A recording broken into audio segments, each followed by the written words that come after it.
வேற எதுவும் பண்ணல. முறுக்கு இருக்குல்ல, முறுக்கு அது நேத்தே பார்த்தேன். முறுக்கு கம்பி மாதிரில இருக்கு. அதை உடைக்கிறது சுத்தில இருந்து உடைக்கணும் போல இருக்கேன். என்னதாங்க உங்களுக்கு நான் இப்ப சமைச்சா நல்லா இருக்கும்னுவீங்க? எதுவுமே வேணாம்மா. நீ வேற எதுவும் செய்யல, செஞ்ச வரைக்கும் போதும், விட்டுரு. ஒன்னே ஒண்ணு மட்டும் ரெடி பண்ணிட்டு அதை மட்டும் பண்ணிடுவா. என்னது? மசாலா ஸ்டஃப்ட் அதிரசம் ஒண்ணு இருக்கு. மசாலா ஸ்டஃப்டு அதிரசமா? ஆமா. மசாலா போட்டு அதிரசமா? ஆமா. ஐயோ, இது என்ன கண்ட்ரி? இது சரிபட மாட்டாங்க. நீ எல்லாத்தையும் எடுத்து பேக் பண்ணி ஒரு வாளியில போட்டு வச்சிரு. ஏங்க இது கூட வேஸ்ட் ஆயிரும் அப்புறம். நம்ம வேஸ்ட் ஆகாது. அப்படியே கொண்டு போய் உங்க அம்மா பாட்ட கொடுத்துருவோம். அம்மா வீட்டுக்கு போறோமா? ஆமா, போய் இதெல்லாம் தூக்கி காட்டுறீங்க பாருங்க. அப்பா அம்மா காட்டுங்க பாருங்க. இதான் செஞ்ச ஆளு. இதா பாருங்க எப்படி மனுஷன் வாழ்றது.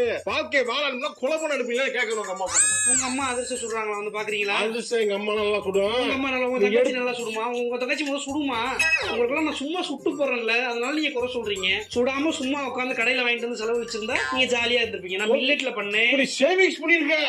செலவு கடையில வாங்கினா செலவு. கடையில வாங்கினா திங்கலாவே. இதை திங்க முடியாது.